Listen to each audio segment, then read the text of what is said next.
حضرت ابو مالک اشعری رضی اللہ تعالیٰ عنہ نے کہا کہ رسول کریم صلی اللہ علیہ وسلم نے فرمایا کہ پاکیزگی نصف ایمان ہے۔ حضرت عثمان رضی اللہ تعالیٰ عنہ نے کہا کہ سرکار اقدس صلی اللہ علیہ وسلم نے فرمایا کہ جو شخص وضو کرے اور اچھا وضو کرے تو اس کے گناہ اس کے جسم میں سے نکل جاتے ہیں، یہاں تک کہ اس کے ناخنوں کے نیچے سے بھی نکل جاتے ہیں۔ حضرت سعید بن زید نے کہا کہ رسول کریم صلی اللہ علیہ وسلم نے فرمایا کہ جس نے وضو کے شروع میں بسم اللہ نہ پڑھی اس کا وضو کامل نہیں۔ حضرت ابو ہریرہ رضی اللہ تعالیٰ عنہ نے کہا کہ رسول کریم صلی اللہ علیہ وسلم نے فرمایا کہ جب کپڑا پہنو یا وضو کرو اپنے داہنے سے شروع کرو۔ حضرت عثمان رضی اللہ تعالیٰ عنہ نے فرمایا کہ رسول کریم صلی اللہ علیہ وسلم نے تین مرتبہ وضو فرمایا اور وضو فرمایا کہ یہ میرا اور مجھ سے پہلے جو انبیاء کرام تھے ان کا وضو ہے۔ حضرت عائشہ رضی اللہ تعالیٰ عنہما نے کہا کہ سرکار اقدس صلی اللہ علیہ وسلم نے فرمایا کہ مسواک منہ کو پاک کرنے والی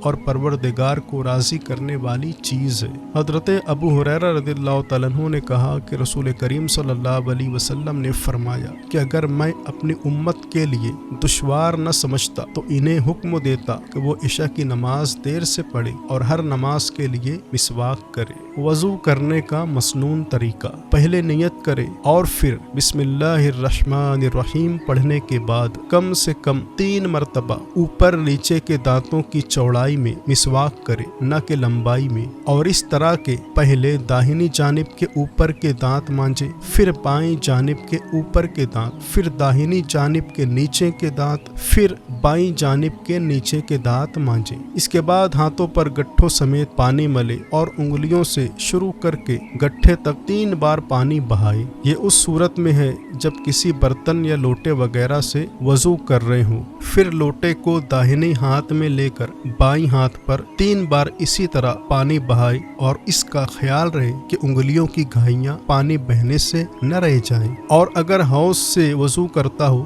تو گٹھوں تک ہاتھوں کو ملنے کے بعد حوض میں پہلے دائنا ہاتھ ڈال کر 3 بار ہلائے اور پھر بایاں ہاتھ ڈال کر 3 بار ہلائے، پھر 3 بار کلی اس طرح کرے کہ منہ کی تمام جڑوں اور دانتوں کی سب کھڑکیوں میں پانی پہنچ جائے، اور اگر روزے دار نہ ہو تو ہر کلی گرگرے کے ساتھ کرے۔ پھر بائیں ہاتھ کی چھنگلیاں یعنی چھوٹی انگلی ناک میں ڈال کر اسے صاف کرے اور سانس کی مدد سے 3 بار اس طرح دھوئے کہ ایک کان کی لو سے دوسرے کان کی لو تک اور پیشانی کے اوپر کچھ سر کے حصے سے لے کر تھوڑی کے نیچے تک ہر حصے پر پانی بہہ جائے، اور داڑھی کے بال اکھال کو دھوئے۔ ہاں، اگر داڑھی کے بال گھنے ہوں تو کھال کا دھونا فرض نہیں، صرف مستحب ہے، اور داڑھی کے جو بال منہ کے دائرے سے نیچے ہیں ان کو بھی دھوئے اور داڑھی کا خلال کرے، اس طرح کہ انگلیوں کو گردن کی طرف سے داخل کرے اور سامنے نکالے۔ پھر دونوں ہاتھوں پر کوہنیوں سمیت پانی مل کر داہنے ہاتھ اور پھر بائیں ہاتھ پر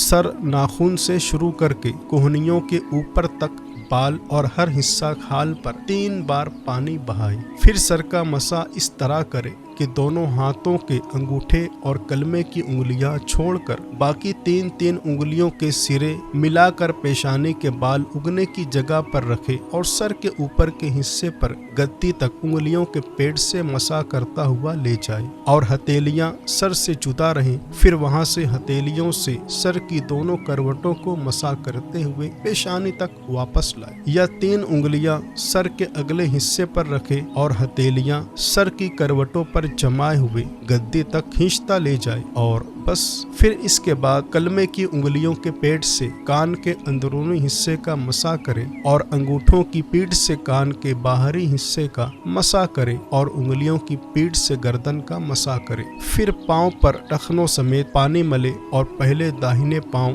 پھر بائیں پاؤں، پھر انگلیوں کی طرف سے ٹخنوں کے اوپر تک ہر بال اور ہر حصہ کھال پر 3 بار پانی بہائے اور انگلیوں میں خلال بائیں ہاتھ کی چھنگلیاں اس طرح کرے کہ داہنے پاؤں کی چھنگلیوں سے شروع کر کے انگوٹھے پر ختم کرے، اور بائیں پاؤں میں انگوٹھے سے شروع کر کے چھنگلیاں پر ختم کرے، اور ہر عضو دھوتے وقت تو درود شریف پڑھتا رہے، یہ افضل ہے۔